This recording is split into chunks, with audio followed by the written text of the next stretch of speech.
Dana, we want to ask you about something else that has become a daily fascination, which is what's going on with the president's advisor, Kellyanne Conway, and her husband, George Conway, and the president of the United States. And it keeps getting stranger and stranger, and we're in a new phase, which is that Kellyanne Conway herself is speaking publicly and directly about this feud between George Conway and the president. Listen to what Kellyanne just said in a new interview.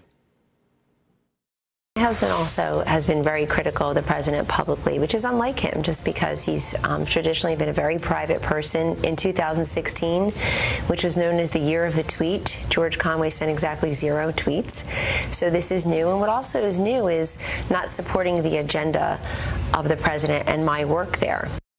So again, this has been going on for some time, where George Conway has been very critical of the president of the United States, says he's not mentally fit at this point to be president. The president has just responded by attacking George Conway on Twitter and out in public. What again is really new is Kellyanne Conway is speaking out in public directly about this, Dana, and I'm wondering why.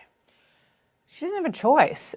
Look, when I spoke to her a couple of times, but most recently about this for a series that I do, it was back in February, and things were pretty calm then with regard to her husband. I mean, he was still sending out tweets, retweets. He had already formed his conservative Lawyers Against Trump group, but it was kind of in a lull. Obviously, that changed big time this week when her husband went after her boss for being mentally unstable and continued to do it. And then, of course, the president of the United States fired back, not once on Twitter, not twice, but then on the South Lawn. So here you have Kellyanne Conway completely in the middle of it and commenting on it. And look, here's the reality.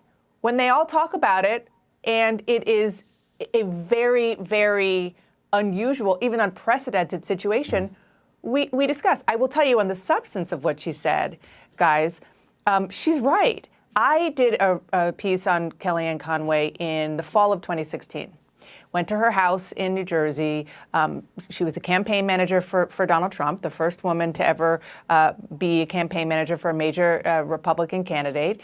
And she had her family there. George Conway was in the house, but he didn't even come say hello, which usually happens off camera. He was hiding from the cameras. He didn't want to have anything to do with it, which speaks to what she was saying about the fact that he was very, very private. He wanted no part of the publicity of it, and that he supported the president.